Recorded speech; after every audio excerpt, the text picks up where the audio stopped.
그렇기도 했습니다. 죄송합니다. 자, 사도행전 17장 1절에서 7절까지 우리가 한 목소리로 읽겠습니다. 그들이 암비볼리와 아볼로니아로 다녀가 데살로니가에 이르니 거기 유대인의 회당이 있는지라. 바울이 자기의 관례대로 그들에게 들어가서 새 안식일에 성경을 가지고 강론하며 뜻을 풀어 그리스도가 해를 받고 죽은 자 가운데서 다시 살아나야 할 것을 증언하고 이르시되 내가 너희에게 전하는 이 예수가 곧 그리스도라 하니 그 중에 어떤 사람 곧 경건한 헬라인의 큰 무리와 적지 않은 귀부인도 권함을 받고 바울과 실라를 따르나 그러나 유대인들은 시기하여 저자의 어떤 불량한 사람을 데리고 때를 지어 성을 소동하게 하여 야손의 집에 침입하여 그들을 백성에게 끌어내려고 찾았으나 발견하지 못하매 야손과 및 형제들을 끌고 읍장들 앞에 가서 소리질러 이르되 천하를 어지럽게 하던 이 사람들이 여기도 이르매 야손이 그를 맞아들였도다. 이 사람들이 다 가이사의 명을 거역하여 말하되 다른 인군 곧 예수라 하는 이가 있다 하더이다 하니 무리와 읍장들이 이 말을 듣고 소동하여 야손과 그 나머지 사람들에게 보석금을 받고 놓아주니라. 아멘. 아멘. 9절까지 읽었습니다. 우리 이원기 목사님 나오셔서 말씀 전해 주시겠습니다.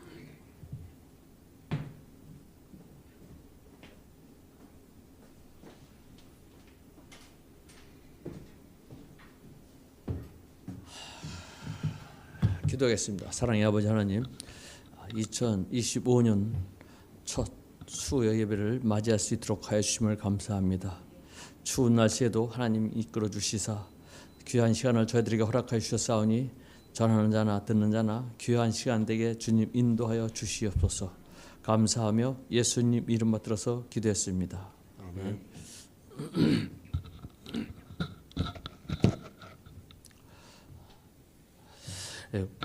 고층 빌딩 건설 현장에서 일하는 이 비계공에게 기자가 질문했습니다. 이렇게 높은 곳에서 일하면 무섭지 않습니까? 비계공은 대답을 했습니다. 무섭지요. 그런데 어떻게 이 꼭대기에서 일을 합니까? 라고 물었습니다. 그러자 비계공은 안전하게 일하는 비결이 있습니다. 기자가 궁금해서 그 비결이 무엇입니까? 물으니까 비계공은 웃으면서 절대로 밑을 쳐다보지 않는 것입니다. 우리는 하늘만 보고 일을 합니다. 마찬가지로 우리 신앙인도 믿음의 사람도 하늘만 즉 하나님만 바라보면서 신앙생활을 우리의 삶을 살아가야 되는 것입니다. 저 자신이 제주도에서 올라오고 할 때에 육지로 올라간다니까 저희 처집에서 식구들이 원래는 이 검토 금남리 쪽으로 가려고 했었는데 금남리 쪽으로 창피하니까 그쪽으로 오지 말라는 이야기를 했다는 것입니다. 그래서 결국은 지금 어떻게 보면 더 잘 되기도 했지만 주공 아파트로 들어가게 되었습니다. 지금도 저희 처형은 집사람에게 어디 가냐면 교회 간다, 수요 예배, 주일 예배, 금요 기도도 한다 하니까 열심히 다닌다고 하니까 기도 열심히 한다고 너의 생활의 수준이 요 모양 요 꼴이냐라고 비웃장거리는 것을 들을 수 있습니다. 그러나 저희들이 제주도 내려갈 때도 하나님의 뜻에 의해서 내려갔고 또 올라올 때도 하나님의 뜻에 의해서 올라왔기 때문에 하나님만을 바라보는 삶을 살았기에 주변에서 우리를 비웃든 멸시하여도 전혀 관여하지 않는 것입니다. 바울도 오직 그리스도 하나님만을 바라보고 하나님만을 믿고 바울도 전도 여행을 하였습니다. 오늘 본문에 나오는 바울도 하나님의 인도하심으로 인해서 빌립보를 거쳐서 데살로니가까지 갔습니다. 지난 시간들에 봤지만 빌립보에서 매도 맞고 감옥에 갇히면서까지도 자신이 로마 시민권자라는 것을 나타내지 않고 핍박과 고난을 받았습니다. 즉 믿음의 주체는 내가 하는 것이 아니라 하나님이 하시는 거기 때문에 하나님을 끝까지 신뢰하였기 때문에 하나님이 나를 인도하여 준 그 하나님만을 의지하는 모습을 볼 수 있습니다.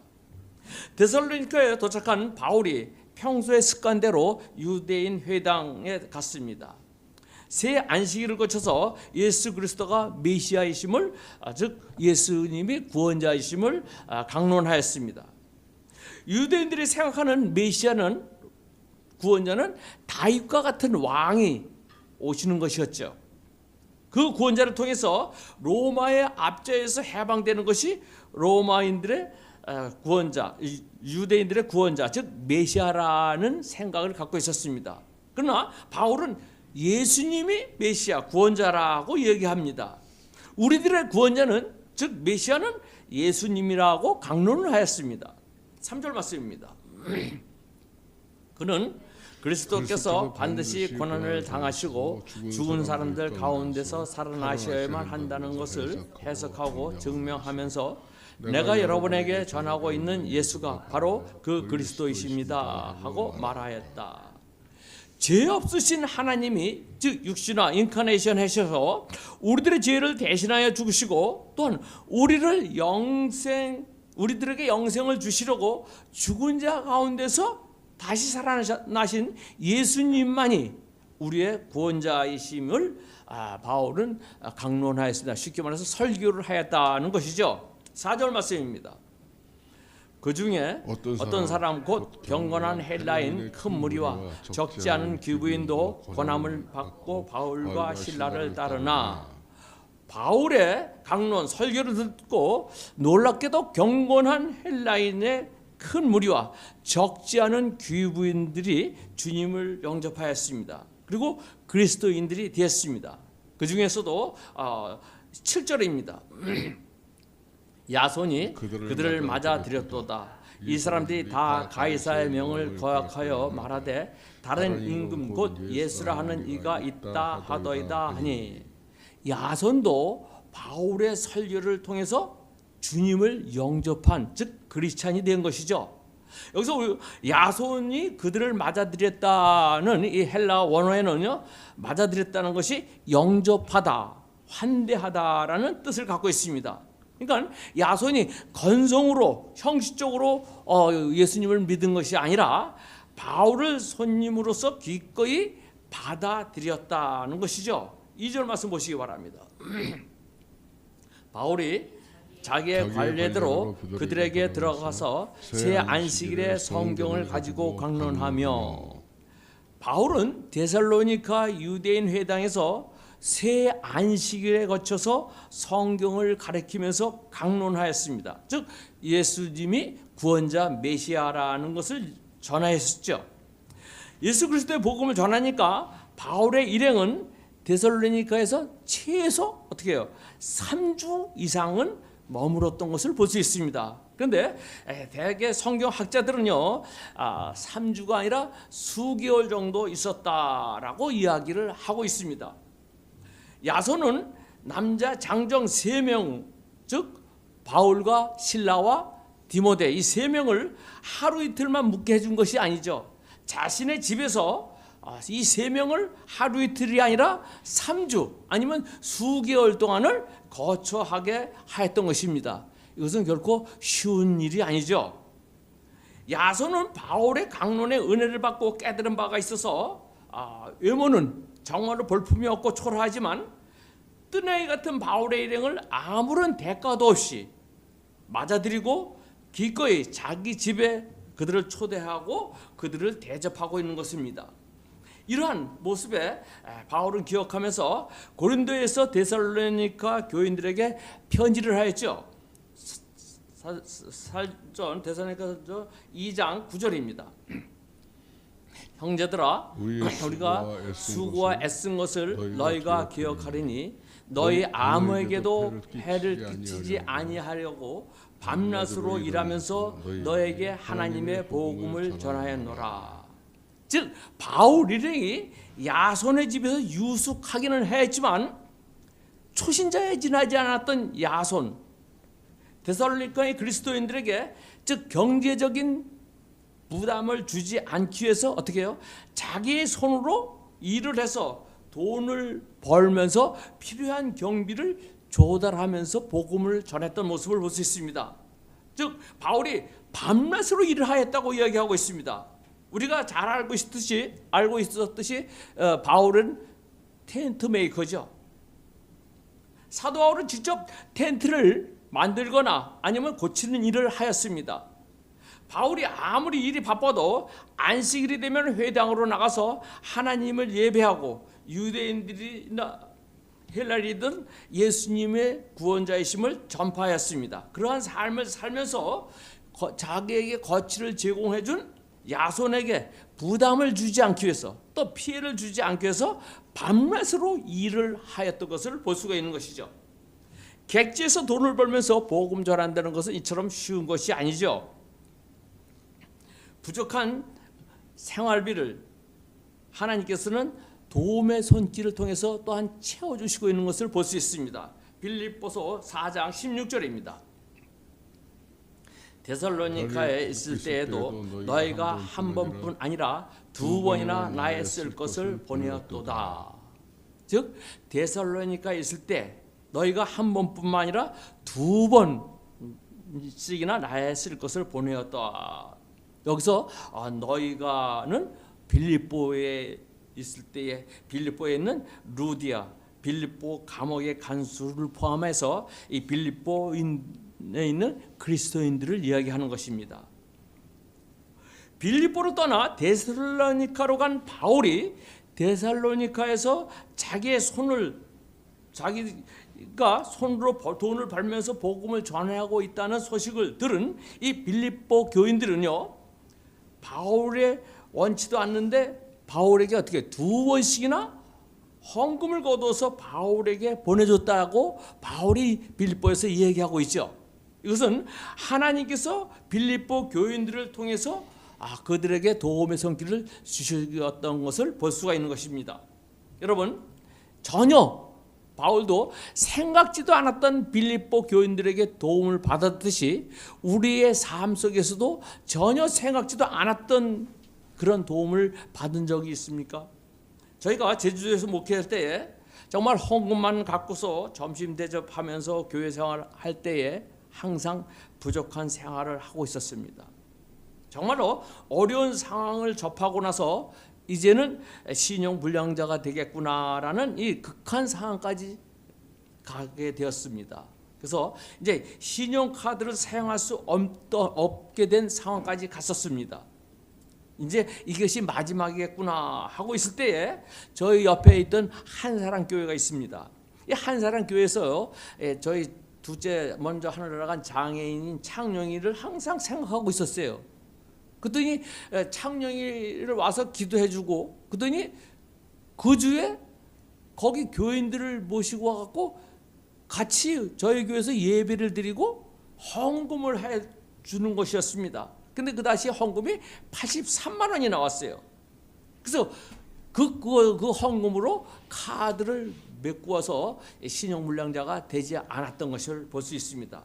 이같이 하나님께서는 전혀 생각지도 않았던 그 상황에서 정말로 최악의 상황에서도 이같이 도움의 손길을 뻗쳐주는 것을 저희들이 경험했습니다. 그 목사님은 그리고 나서 저와 같이 사역하기를 원했습니다만 하나님께서 올라가라 하는 바람에 그 목사님과는 헤어졌습니다. 이처럼 하나님의 말씀에 순종할 때 최악의 순간이라 할지라도 하나님께서는 도움의 손길을 펼쳐주시고 인도하여 주신다는 것을 믿으시기 바라겠습니다. 하나님의 인도함으로 도착한 데살로니가에 또한 하나님을 섬기는 이들이 도와주심으로 복음 즉 예수님을 증거할 때 경건한 헬라인 귀부인 또한 야손 같은 은혜를 받고 바울을 따르고 숙소를 제공하고 있는 이들이 있는 반면에 어떻습니까? 바울에게 불만을 품고 시기하는 부류도 있죠. 5절 말씀 보시기 바랍니다.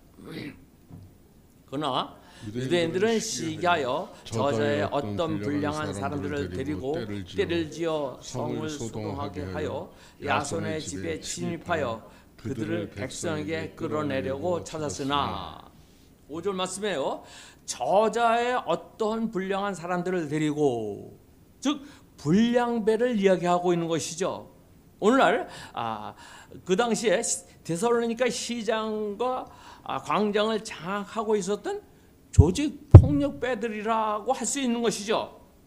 유대인들은 자기들이 동원한 즉 조직 폭력배들과 함께 도시를 누비면서 소동을 일으킵니다. 공포 분위기를 조성해서 누구도 자신이 하려는 일을 막지 못하게 하려는 것이었죠. 그들은 조폭과 같이 야손의 집을 덮쳤습니다만 바울의 일행은 마침 집이 없었습니다. 사람들이 이와 같이 자기의 목적을 위해서 폭력배까지 동원하는 것, 이것은 2000년 전이나 지금이나 매일만 벌어지고 있는 것을 우리는 생각해야 될 것입니다. 제가 제주도에서 목회할 때에 어느 교회라고 얘기는 안 하겠지만 암사동에 있는 큰 교회가 있었습니다. 그 교회가 목사님이 임의를 정해서 그 후계 목사님을 세웠습니다.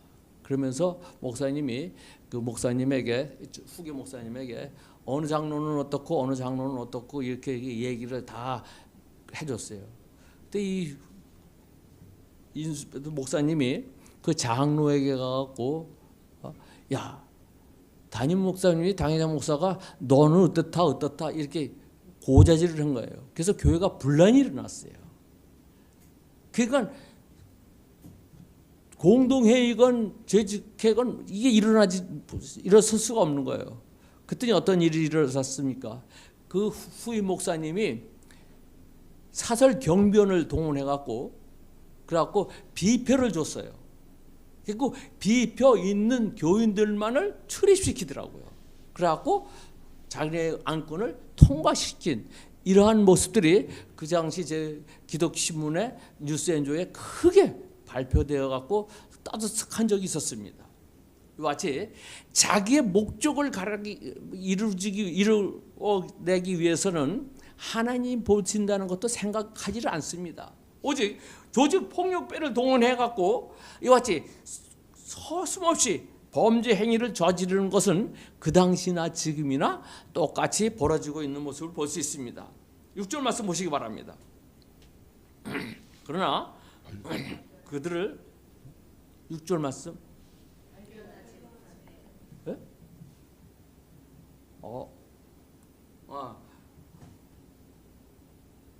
이거 자 그들 잠깐만 발견하지 못함에 야손과 및 형제들을 끌고 읍장 앞에 가서 소리질러 이르되 천하를 어지럽게 한 사람들이 여기도 이르매 바울 일행을 찾지 못하자 바울의 일행에게 자기의 집을 제공해준 야손과 그 집에 있던 형제들 가족들에게 성부의 관원들에게 끌려갔습니다. 이들이 야손을 끌고 간 이들은 야손을 모함합니다. 7절 말씀입니다. 야손이 그들을 맞아들였도다. 이 사람들이 다 가이사의 명을 거역하여 말하되 다른 임금 곧 예수라 하는 이가 있다 하다 하니 8절 9절입니다. 무리와 읍장들이 이 말을 듣고 소동하여 야손과 그 나머지 사람들에게 보석금을 받고 놓아주니라. 가이사의 영을 거역한 예수님을 증거한 이를 맞아들였다고 이들이 야손을 모함을 합니다. 유대인들의 거짓 모함에 데살로니가 시민들과 통치자들 사이에 일대 소란이 벌어졌습니다. 데살로니가의 읍장 즉 통치자들이 떠돌이 여행자인 바울의 일행의 소재를 파악할 수가 없으니까 더 이상 바울 때문에 문제가 생기지 않도록 조치를 취합니다. 즉 바울 일행에게 자기 집을 제공해줬던 야손과 그의 집에 있던 몇 형제들로부터 보석금을 받고 그들을 풀어줬다고 이야기하고 있습니다. 근데 여기서요, 보석금이라는 이 헬라 원어에는요, 보석금뿐만 아니라 각서, 일종의 서약서를 포함하고 있습니다. 그러니까 죄인인 바울과 다시는 상종하지 않겠다. 만약 바울이 다시 나타나면은 즉각 신고하여 할 것이고, 이것을 어길 경우 어떤 형벌도 달게 받겠다라는 내용의 서약서를 쓰고 풀려났다라고 이야기하고 있는 것이죠. 조폭들을 동원한 정치꾼 유대인들에게 붙잡혀서 통치자들 앞으로 끌려가서 거짓 무함으로 고발된 야손과 그 형제들은 이제 금방 바울의 강론을 통해서 은혜를 받았기 때문에 그 보답으로 대접하였다가 이러한 모함에 휩싸이다 보니까 이것을 이겨낼 믿음은 없었던 것이죠. 그러하기에 이 통치자들이, 읍장들이 불러주는 대로 각서 서약서를 쓰게 되었던 것입니다. 바울 일행을 떠난 뒤에도 정치꾼 유대인들은 믿음의 형제들을 괴롭혔습니다. 그 소식을 들은 바울은 데살로니가 성도들에 대한 안타까움으로 데살로니가를 다시 방문하고 싶었던 것이죠. 사전 2장 17절 18절입니다.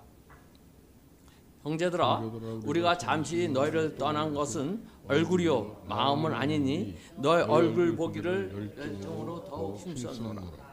그러므로 18절, 그러므로 나 바울은 한 번 두 번 너에게 가고자 하였으나 사단이 우리를 막았도다.